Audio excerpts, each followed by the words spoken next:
You are now listening to Talk Your Jits podcast.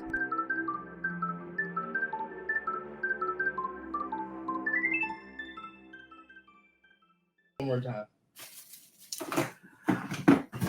Man, I just dropped my phone. Jesus Christ. Okay, welcome back to the Talk Your Jits podcast. This podcast, as the name implies, all about jiu-jitsu. I'm your host, Lamar Smith. And today's guest is a purple belt who currently doesn't have a gym home, who's from Tauranga, New Zealand. Ladies and gentlemen, Matt Bloxham. Hey, how are you going, man? Hey, how's it going, my brother? Good. Full now. Big lunch. Rest day today. Been going hard out this week. How are you? I'm doing pretty good, man. Just chilling, man. Just getting ready to talk about some jiu-jitsu. Good stuff, man. That's what I like to hear. You'll keep me going all day on this. You have to tell me to stop. Oh man, we got a whole hour. If we need more, so be it, man. But without further ado, man, if you want to want to introduce yourself more thoroughly, by all means, and let's hear about your jiu-jitsu journey. Yeah, well, as you said, Matt Bloxham from Tauranga, New Zealand. Purple belt, been training for about 5 years. I guess the journey really began. I had a trial class about 12 years ago. My daughter was first born. I went along and I saw these guys rolling around on the ground, what I thought looked cuddling in pajamas sort of thing everybody says. And I thought, yeah, not for me. The UFC was what I was watching at the time, and I thought MMA, thought, cool, jiu-jitsu's part of that. Let's get into it. But it wasn't for me. Unfortunately, at that time, I was in a bit of a good place and a bad place at the same time. Fast forward to 8 years later, alcohol was taking over, stress and work. I could jump on the internet one night, just at my breaking point, and thought I'm going to give it another go. And then the next day I stepped into my first class, and that was 5 years ago. And now I'm purple belt, and just it's taken over my life in a good way, really. No alcohol, no drugs, just positive, man. That's the intro for me. Happy I found awesome. it. Man, yeah. That's awesome. That's awesome to hear, man. Very, very awesome. Because I can contest it. I never was a drinker, but just dealing with depression and anxiety and all that other stuff, man. Without jiu-jitsu, no. That's all I can say is no.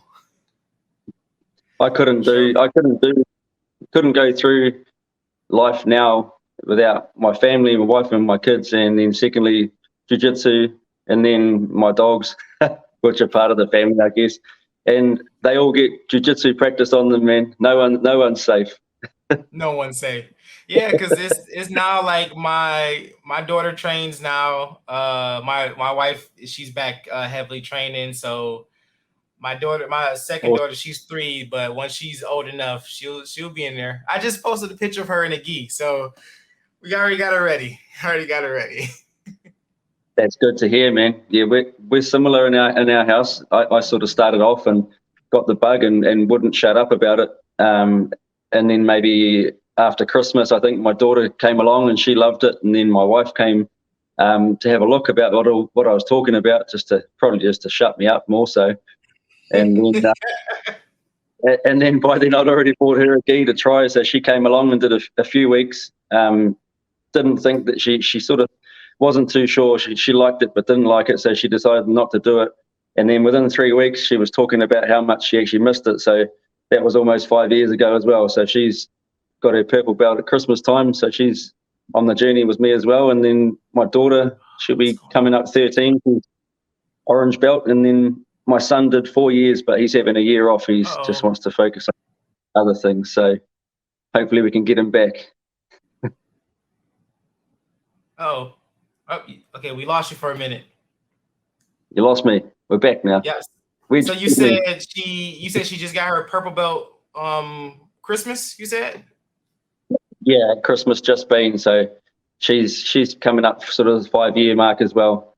Yep. Nice. And my daughter's about 5 years too. She's orange belt at Christmas just been. So all three of us train, and my son stopped training at Christmas time. So we're not going to push him into it. Just don't want to scare him off. Let him make his own decisions, and hopefully he comes back to it with being around it all the time. So hope. Yeah.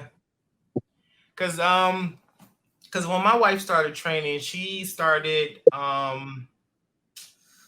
was I blue belt when I think I was a blue belt when around the time she started, but COVID happened.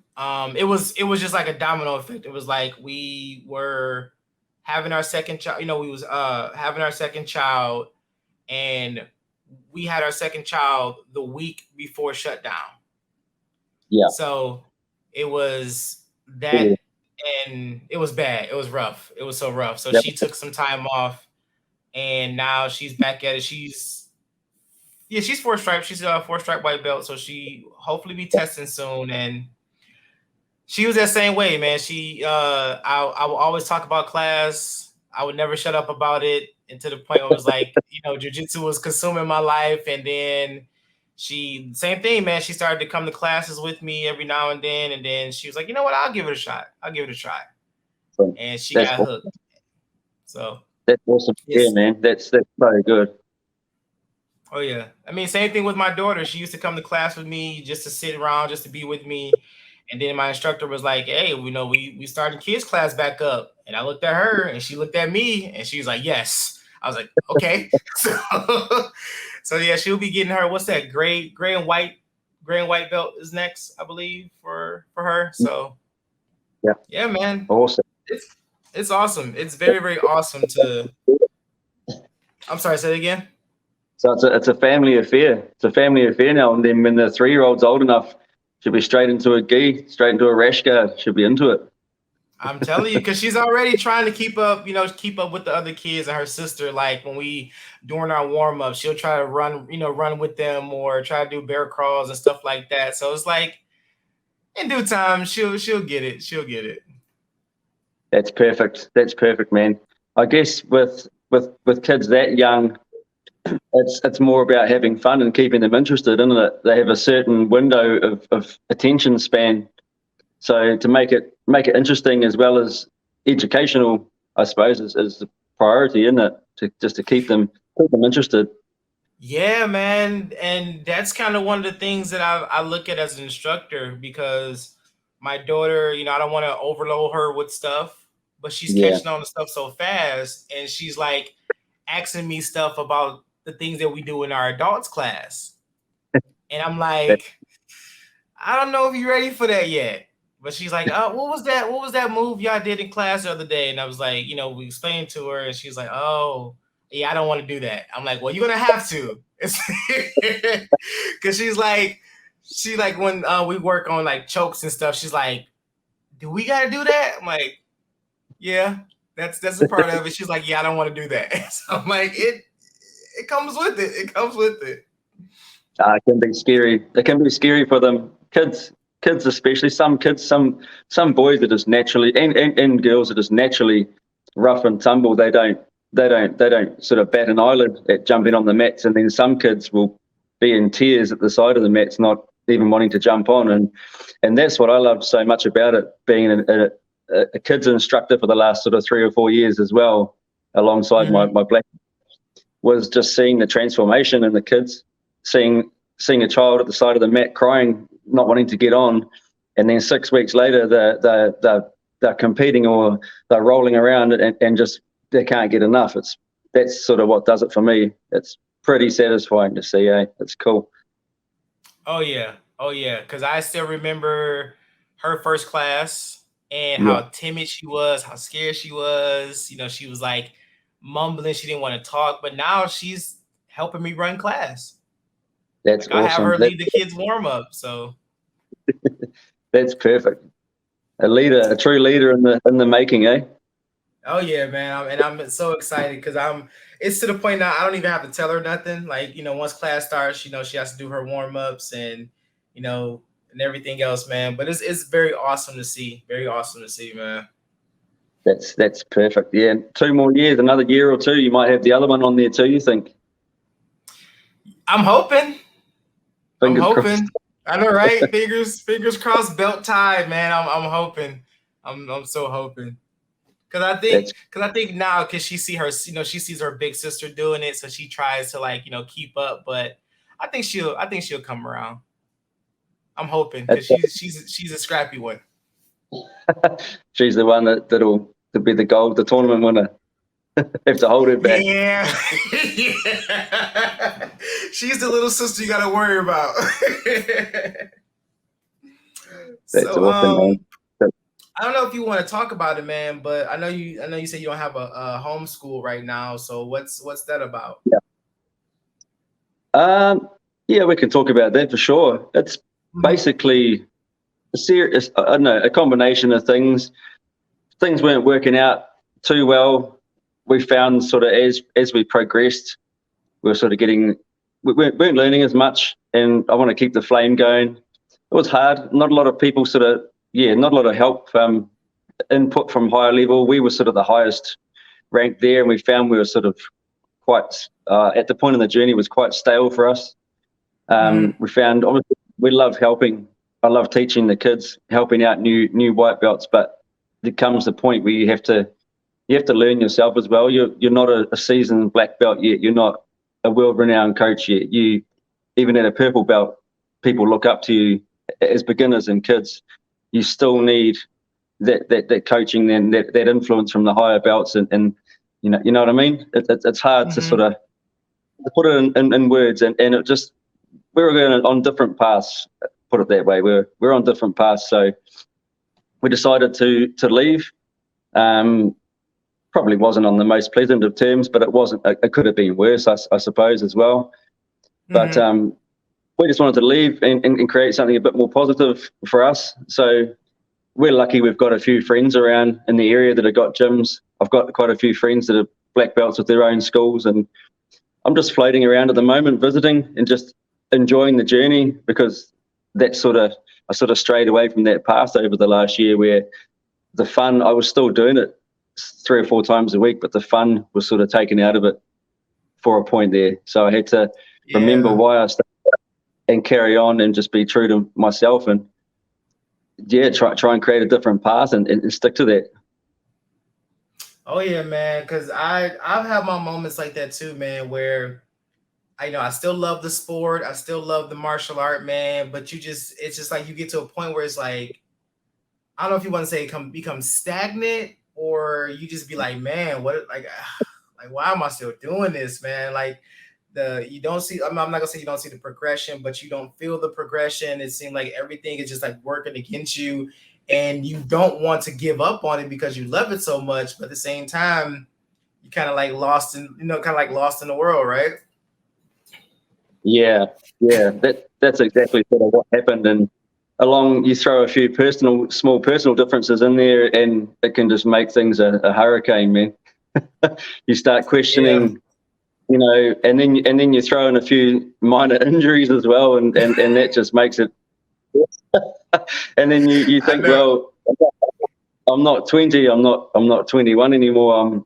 I'm only mid-30s, but I'm like, shit, is my body giving up already? Like, what do I do? How am I going to combat this? What's the plan?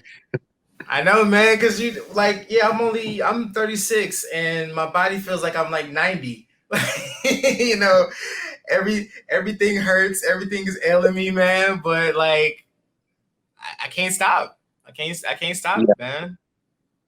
It's so addictive, man. It's so addictive.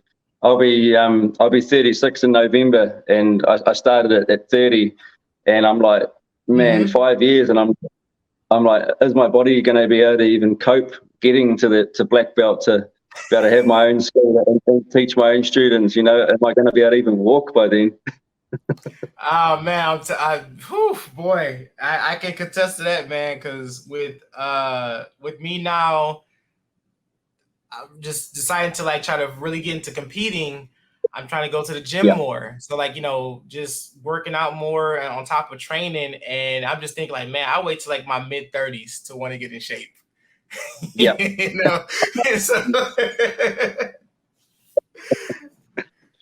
Because it's so many days, man. It's so hard to even get out of bed because you just be in so much pain. Yeah.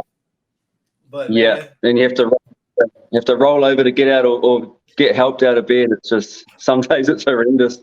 I think after open mat yesterday, this morning was like that for me. I really felt like I was like in my 70s. It was bad. Yeah. Oh God, dude. That's like I think the night after I got my purple belt was like one of the hardest one of the hardest moments because we were just coming straight off of the of COVID lockdown. Yeah. And it was like my instructor was like, "Hey, when you want to test," I was like,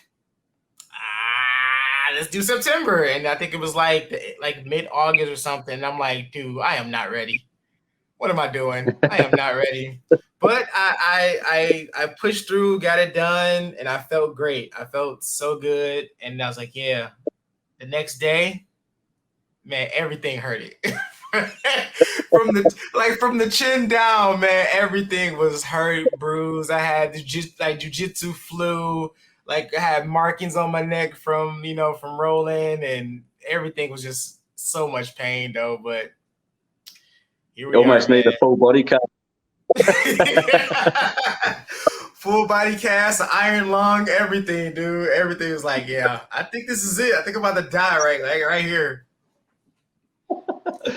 I think like going to the gym, that's something that I never was interested in, and you just sort of brought that up again for me. So lately, I guess since October last year, a purple belt's been the biggest sort of competition belt for me. White belt, I did half a dozen, probably 6 competitions. Did okay, learned a lot about myself, the do's and don'ts, and just entry level sort of competitiveness, I suppose. Blue belt was, like you said before about COVID, was my whole blue belt had COVID restrictions. So I think I did 1 competition towards the end, pretty restricted. Then I got my purple belt, and I thought, this is the time to make an effort, make adjustments, really change the diet, the weights, the stretching, the cardio, the recovery, just try and be an all-rounded sort of semi-competitive hobbyist athlete, not on the world stage or anything like that, but just really trying to take this whole thing seriously and make it more of a lifestyle than just a class I go to 3 or 4 times a week, just to take it a bit more seriously. Oh yeah.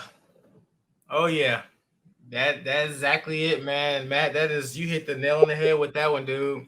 Because like I said, I've always liked going to the gym, but not like I do now. Not like I do now. Like I would be like, all right, forget it. I'm not going to the gym. And I'll be cool with that. Now, if I miss gym or class, I am mad. I am pissed. Like I just be ready to fight the world, man. Watch out. Lamar's on a warpath. Yes, dude. And I mean, I don't know what it is. I think it's just because, for one, I think it's just because how therapeutic it is, how great I feel after going to the gym. Like, no matter how bad I feel on the way, because I'll be regretting it the whole drive there. I'm like, ugh, I should just turn around, go home. Dude, just go home. And next thing you know, I'm full gi. We rolling. And then at that point, I'm like, okay, I'm here now.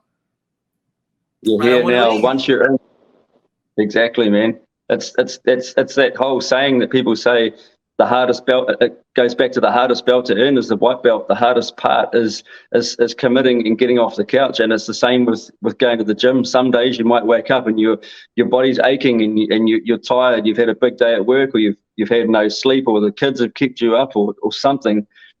And it's just making that effort. And once you're there and you warm up and the endorphins start running through your body, the adrenaline, it all goes away. And that's why I love it so much. And you'll be the same. Yeah. And people always ask, like, man, you go to the gym every day, man. How do you do that? It wasn't easy. It was not easy to get to this point where I am comfortable kicking my own ass every single day. Yeah. This wasn't nothing overnight. Even with training, it was like the self-doubt, man, just and everything that comes with it. Like, man, am I doing this right? Am I progressing? If am I this? Am I that? I should just stop. I don't feel like I'm whatever. It's a lot goes into it, man. It's a lot of a strong mental battle that you have with yourself every single day when you talk about going to training. Definitely. It's, in my opinion, I think it's 99% mental, the battle, this whole that's my opinion. I think obviously you have to really have a semi-able body to do this, but there's a lot of athletes out there that aren't able-bodied that are still doing it, and it's pretty inspiring. Sight impaired, intellectually impaired. There's so many people out there that are doing it, and they've got no excuses. So, but to the able-bodied person, like more myself, I'm probably talking about, and possibly you, is it's 99% mental, that this whole thing. So you just have to tell yourself, get out of bed, get there, do it. It's put yourself out of your comfort zone, because nothing good is ever going to come easy. Nothing good is ever easy. No, because I seen the other day, it was one of those days I just did not feel like going to the gym, and I'm just sitting on the treadmill, and I just saw a older guy. He walked in on a crutch. I mean, on the cane, got on the treadmill. Yeah. He was going slow, but he was going. And I'm looking at myself like, I have no excuse. I have no excuse. Exactly. And it can either break you, eh? It can it makes you or breaks you, that I feel. Yeah. Somebody seeing something, but seeing somebody that is so inspiring like that, you just feel you've got no excuse. You don't even question it after you see somebody do that. You just get straight on there and quit complaining, right? Right. I'm like, you know what, man? I'm like, if he's here, I got to be here. That's it. Yeah. I've talked to him a couple of times, because I see him a lot at the gym I go to, and he comes in. We have a little chat, and he goes on about his business, do his workout, do my workout. Because like, I know if he's there, I got no excuse. I got no excuse.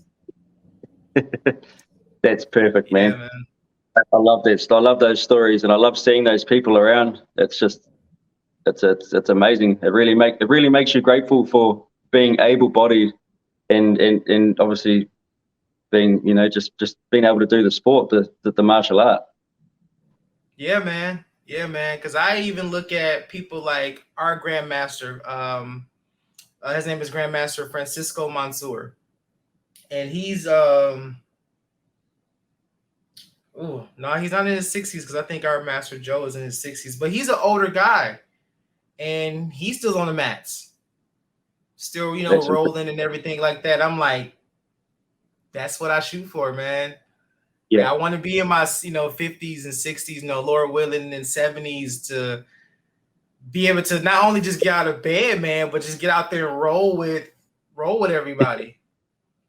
That sounds perfect. Man, again, that's a dream right there. That's definitely the dream. Yeah. Another finger cross belt tie moment right there, man. 100%. I mean, now, just not only be able to be up there in age, but to just experience that stuff, man. Experience just how expansive that jiu-jitsu is, man. Because I think this was like a few months ago. I saw a guy, just scrolling through Instagram, and it was on my feed. It was an older guy. He had to be in his 60s or 70s. Well, no, he's older, 70s or 80s or something like that. And he was getting his black belt.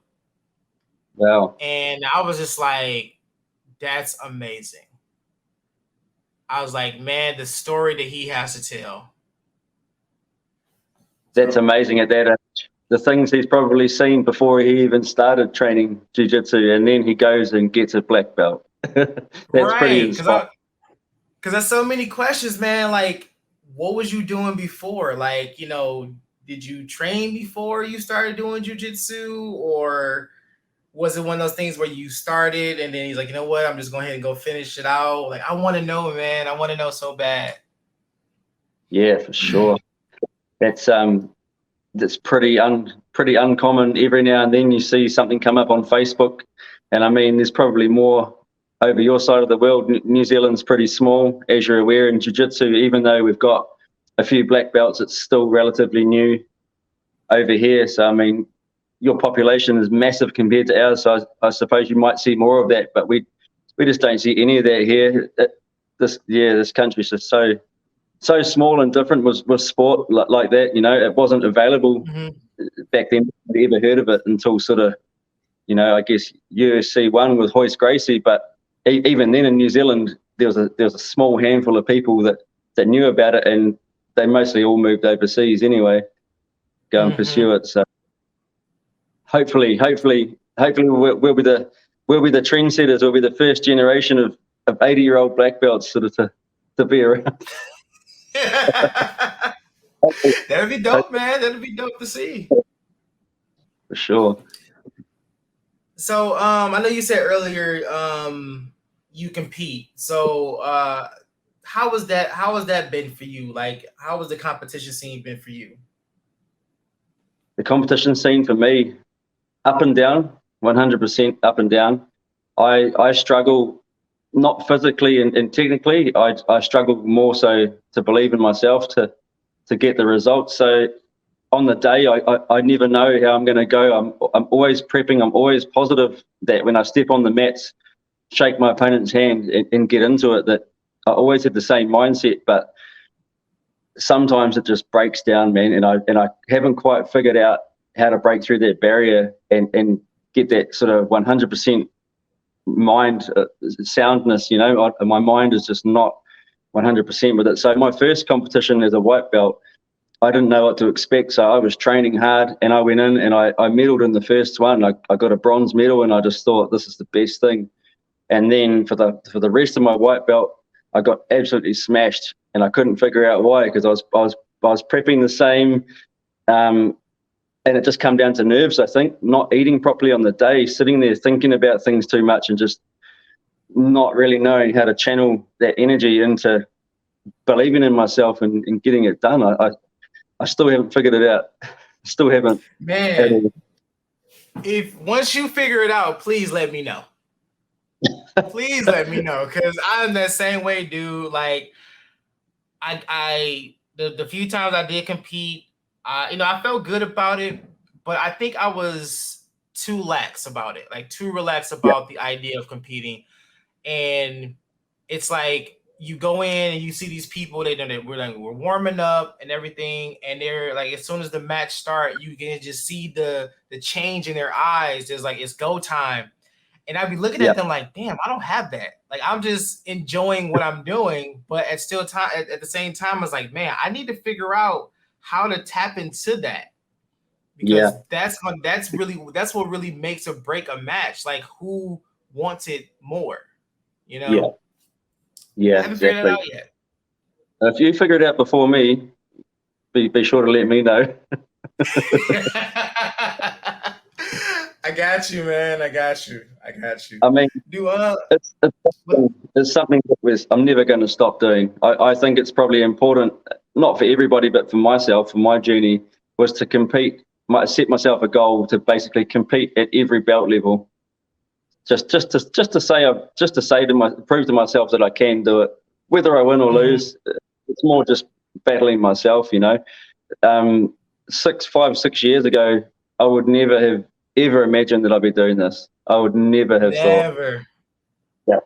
I mean, I might have been in a small club here, going 2 or 3 times a week training with friends, but I never would have thought that I've got friends all around the world that I can go and visit and just share this jiu-jitsu journey with, man. And people that don't train just don't understand, and that's fine, because I'm living it, enjoying it, loving it. Right?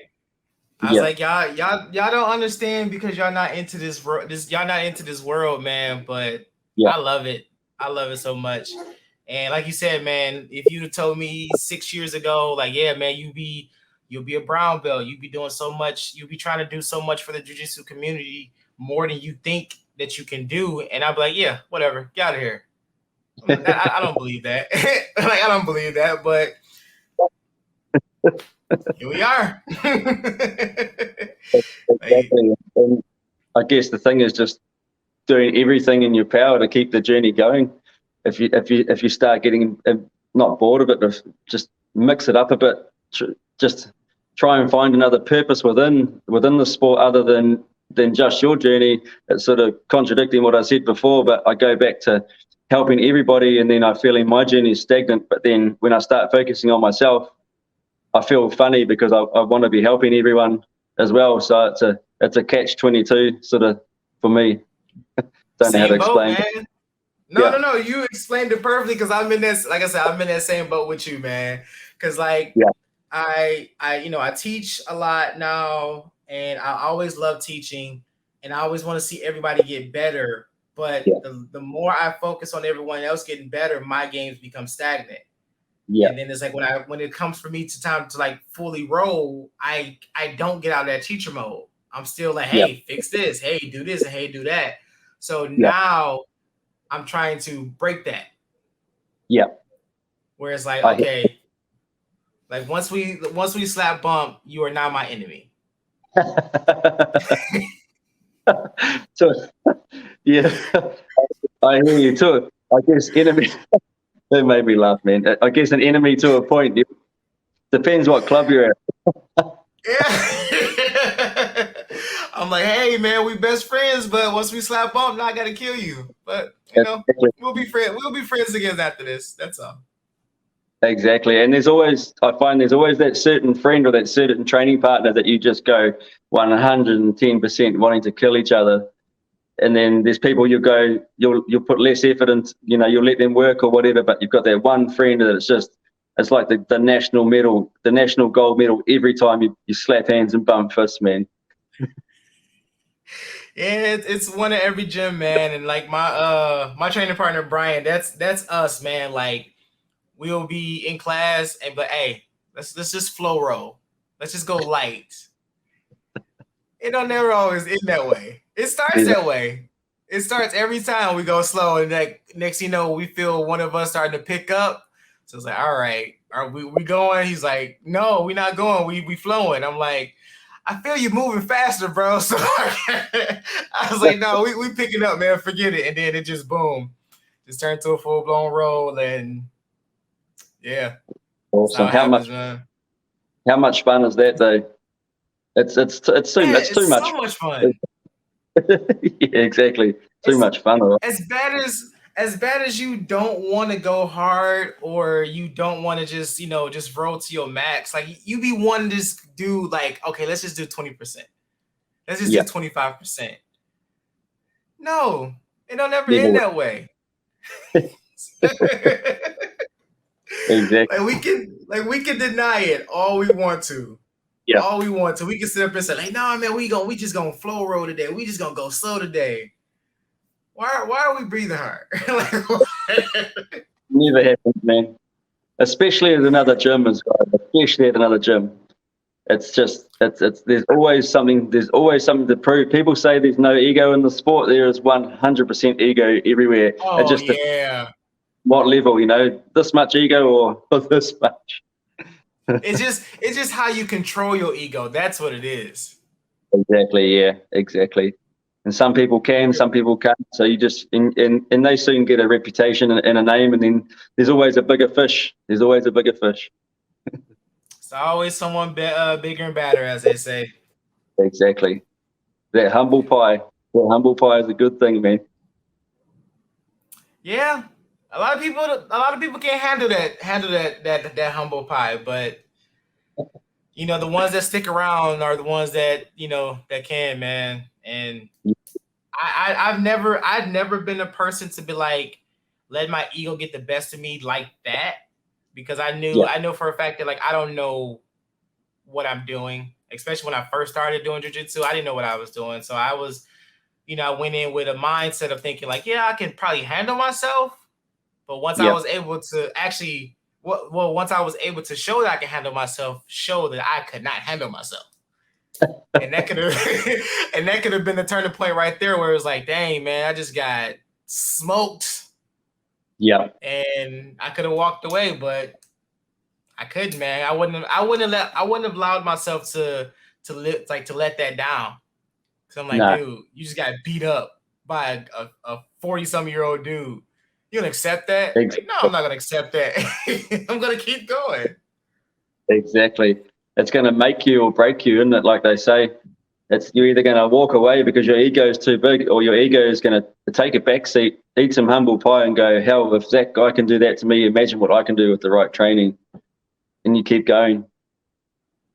Yeah, I don't even think he trains anymore. I gotta find him. Yeah, I gotta find him. See if he still trains. You say what? Got to go and get your revenge. I know, right? I gotta get my revenge, man. This moment for 6 years. Like you remember when we first rode? Yeah, set the clock. Exactly. Ready for war, brother. Ready for war. Ready for war, nah, man. Ready for war. But do your kids or do your wife, do they compete or do they just train? My daughter competes. Yep. So my son's obviously he's finished training now. My wife has been on a weight loss journey that she's just doing so well at, and she's just wanting to learn before she competes. But her goal is to compete soon. So at the moment, it's just myself and my daughter that compete. But we do 3 or 4 competitions a year. We sort of train and prep together, and we all travel up as a family. But me and her are the competitors for now. So it might change in the future, but we're just enjoying it. Trying to build ourselves better, really. Build ourselves better in the whole of the sport. So see how we go. We're not stopping at all. Man, how is that? Like, how is that being a dad watching your daughter compete? She's feisty, man. I don't worry at all.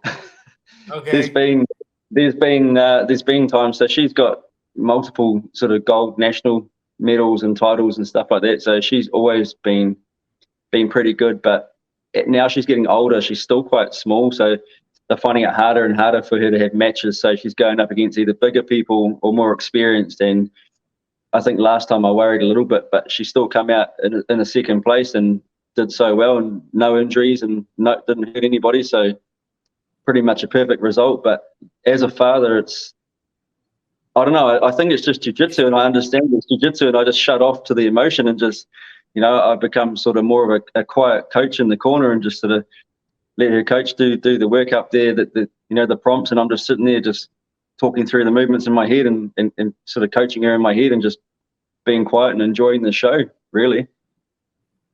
Yeah, I don't know if I'm ready for that.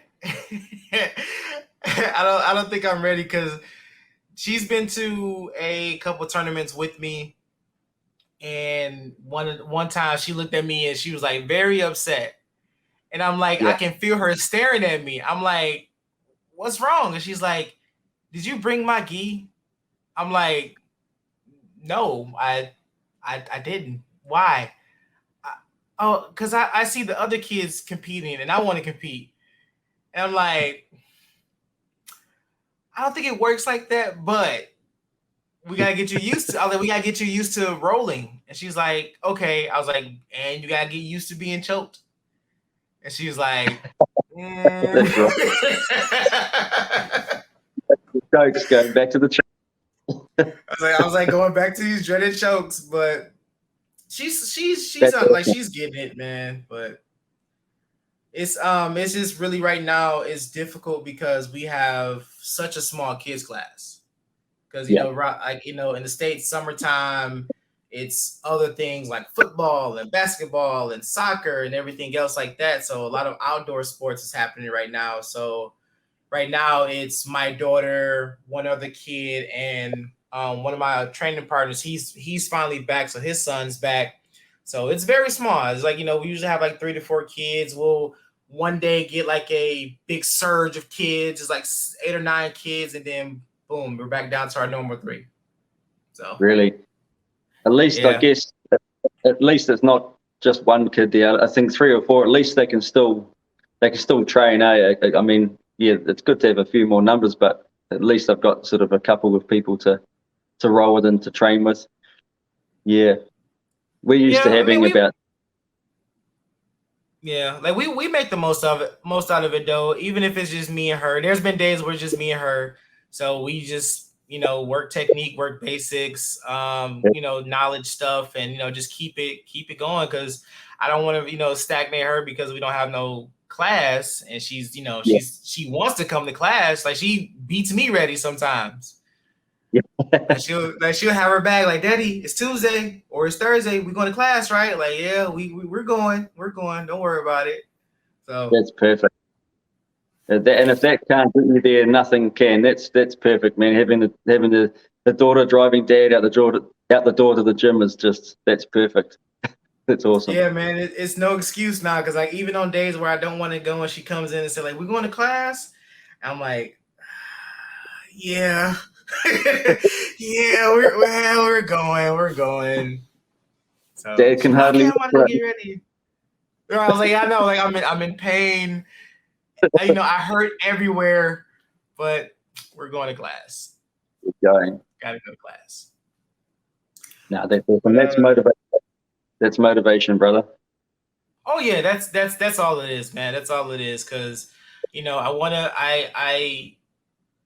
I'm at the point now where like, she looks at me to me as her superhero, and I do, like, when I be on the mats and I'll be moving or whatever, and she's like, Daddy, how do you do that? And I'm like, well, because I'm awesome, but I gotta keep that up though.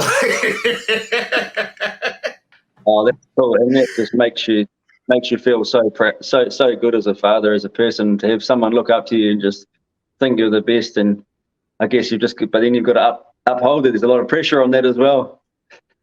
Yeah, that's the part, man. It's so much pressure, because like, even on like days where I'll go up to her school or whatever, and she'd be proud to see me, and I'll have like on like a jiu-jitsu hoodie or a shirt or something, and the kids be reading it like, what's that? And she don't like that. She's like, no, that's jiu-jitsu. That's what my dad does. And she just I'm like, it's calm down. It's okay. It's okay. They didn't know. That's cute. That's funny. That's awesome, though. Yeah, it's becoming that's my sport. You say what? It's becoming quite a big sport. So the people that never usually would have even heard of it, they're all sort of starting to hear about it and know more so what the sport is now, what the martial art is now.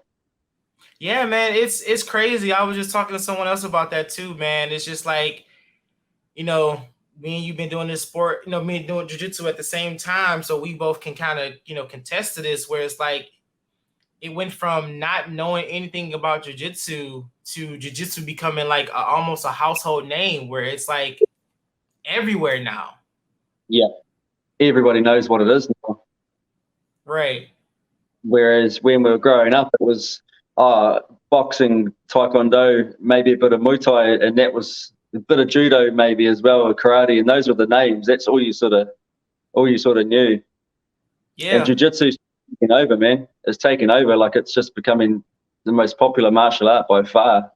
It's taken over 100%, along with MMA, mixed martial arts, MMA and jiu-jitsu, and then Muay Thai is probably the top three you sort of hear about over here. Yeah, same here. Boxing over here is still big. But man, once they figure out how to do jiu-jitsu, like, in how they can, make it mainstream like boxing, oh man, that'll be the day. Yeah. So, but it's just trying to figure out how to make it work, because we know jiu-jitsu. We can watch a 30-minute match and be excited the whole time. Not everybody else can do that.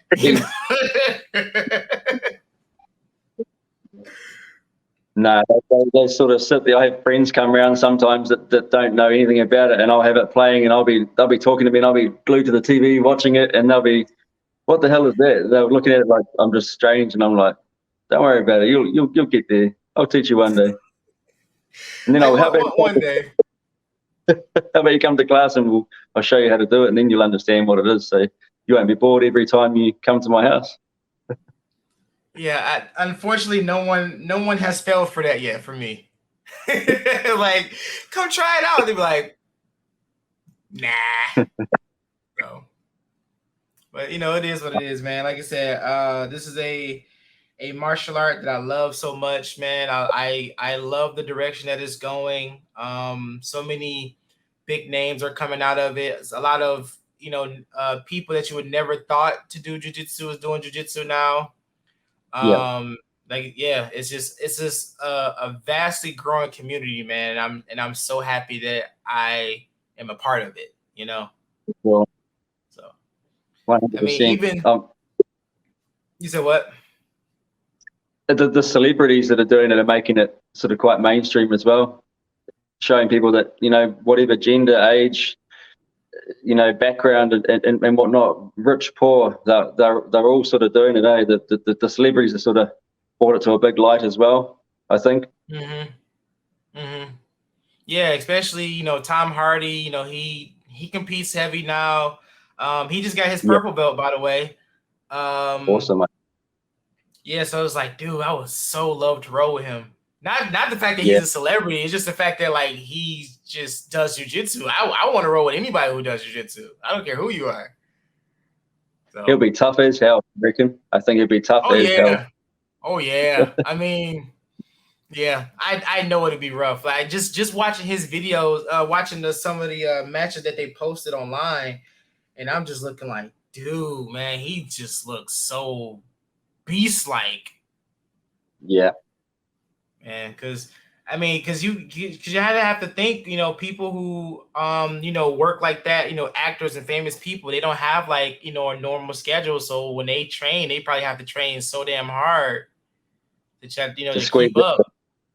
Yeah, for sure. Squeeze it all in and get the most out of each lesson as they can before they shoot off to a movie set or fly halfway around the world. Or Yeah, that's true. But hey, he's doing his damn thing, man. And I don't personally know him, but I'm definitely proud of him for finding jujitsu and sticking with it, man. So that's anybody who does jujitsu and stick with it. I'm proud of them. or especially past blue belt. Right, past that dreaded blue belt, right? Yeah, that dreaded blue That's belt, man. Man, that's I mean, I don't I mean, I guess I understand, because people feel like there's accomplishment when you hit blue belt. But when you think about it, man, that's just the start. It is. Like blue belt is just the start of it all. Like, It's it swallows people, man. It swallows practitioners. It just takes them off the face of the earth. And the ones that are left are the ones that carry on to get to black belt finally. Just takes them. right. Blue belt just takes them. Don't know And I why. and I and I look at people, I'll be like, you stopped where? Oh yeah, man, I was a blue belt. So sad to hear. So sad to hear. But people have their reasons, man. But once you hit purple, it's like you're in. You're in. Yeah, Like you at that point you are a lifer. And then once brown belt hits, like, dude, you have no reason to quit. You're right there. It's like I got no reason to quit now. I'm at the it, finish line. that's So awesome, man. I'm stoked to hear. I'm proud of what you're saying, man. I'm proud of watching you go from the short time that I've known you, even just meeting online, seeing you go from purple belt to brown belt, and seeing your family get involved and your coaching and just watching what your gym's doing online and knowing that black belt's next for you. And then this podcast, it's just cool, man. It's bringing people together. It's a really good thing. Like, I'm from New Zealand and I never thought I'd be talking to somebody in the USA about jiu-jitsu on a podcast. So I mean, it just goes to show that this stuff can do so much. yeah, man, and that's the main thing I talk about a lot, dude. When people ask me about the podcast, and the first thing they be asking, like, dude, like, who do you talk to? And I had put a picture, a little graph on online. I'm like, I talk to a lot of white belts. I talk to people of all ranks, and I've talked to people all across the world now. Like, I'm still trying to figure out where haven't I talked to people at, because you're the first person from New Zealand. I talked to some people in British Columbia. I talked to people in the UK. So and we all talk about we come together for the sport that we love, man. And I am thoroughly enjoying it, man. Enjoying thoroughly hearing everyone's story and everybody being able to get their story out. That's cool, man. It's cool, and it gives you a chance to actually talk about like your own journey and learn about somebody else's journey as well. It sort of gives you a chance to reflect and actually say out loud what you, I guess, where you've come from, where you want to go, what you find important. You learn about your values and other people's values, and it's just amazing, really. I'm really enjoying it. I love listening to the podcast. I haven't listened to all of them. There's just so many. I haven't got a chance to listen to them all yet, but I pick and choose. Yeah, man. It's awesome. Yeah, I think I didn't even I really didn't realize how many episodes I've done so far, man. It's just I just love talking about jiu-jitsu. That's it. Yeah. It's like that's how it all started, man. I was trying to figure out something to do, something different, and I was like, I would love to start a podcast. I was trying to think about what to talk about, and then I was like, you know what, dude, just do jiu-jitsu. Yeah. And here we are. 70, no. How many? You said what? How many have you done, sorry? Man. I'm looking at my list now. I was trying to count it. So, like 70 something episodes so far, I think. All right. That's good. That's a good effort. Yeah, man. And I was so nervous of starting this because I'm like, I don't even know how to get people. And I was like, you know what?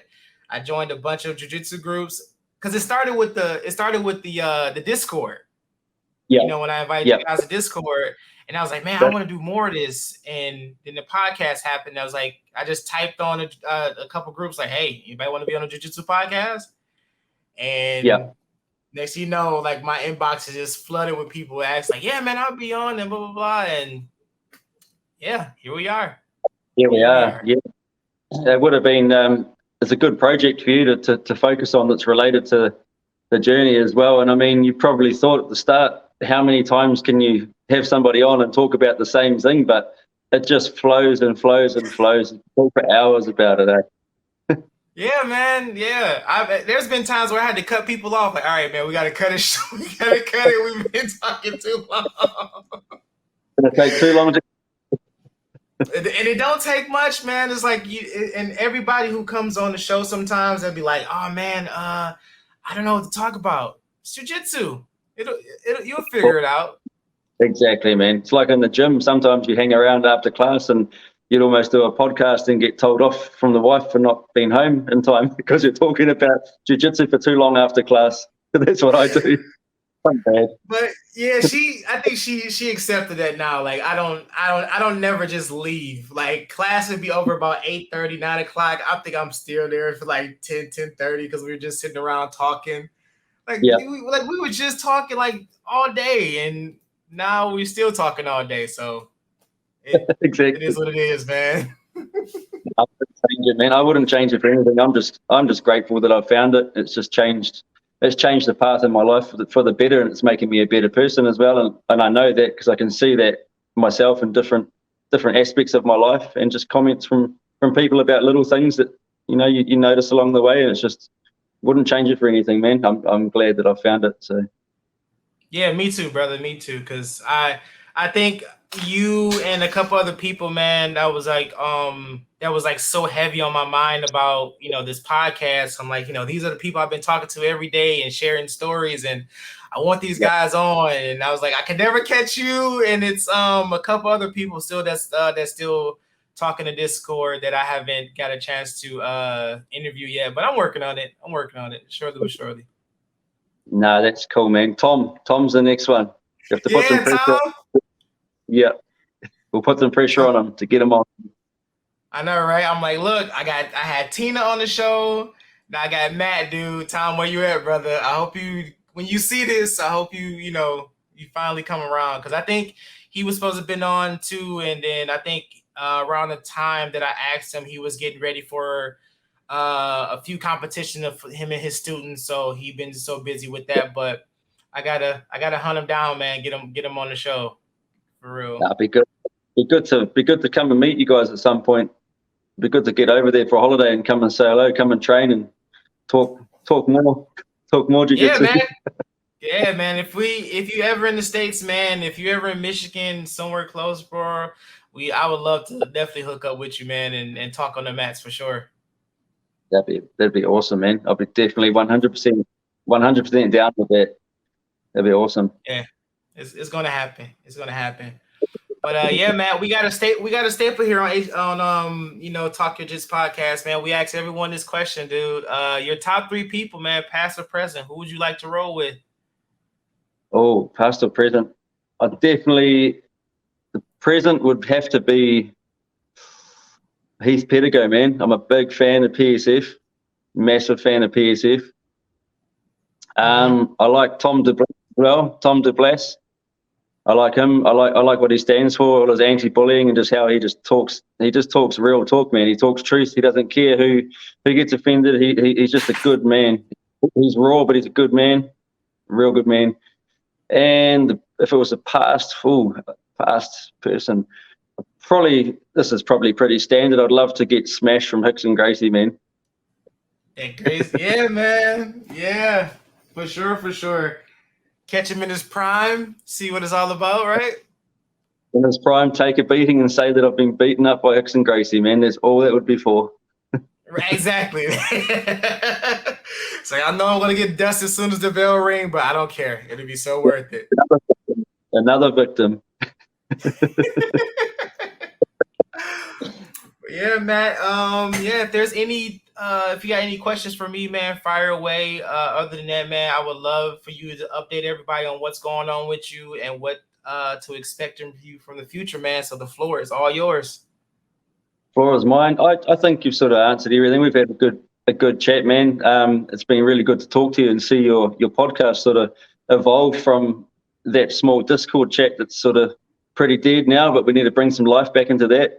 But Yeah, as far as myself goes for the future, we're going to look at getting a small group of people sort of together to train around at my house and share sort of like-minded sort of values and views and just bring the love back into the jiu-jitsu, keep the politics out and just train hard and just hopefully recruit more like-minded people and just keep the sport alive and most of all happy, man. Happy for us.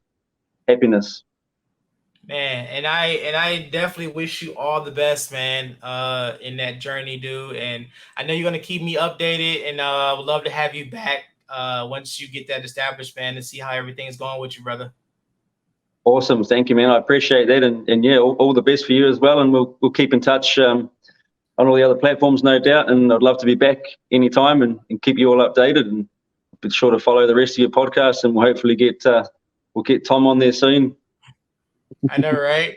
Definitely, man.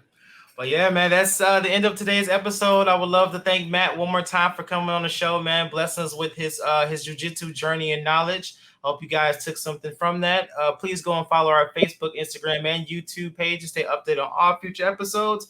This has been Talk Your Jits podcast. Keep rolling, keep grinding, and remember, long live jiu-jitsu.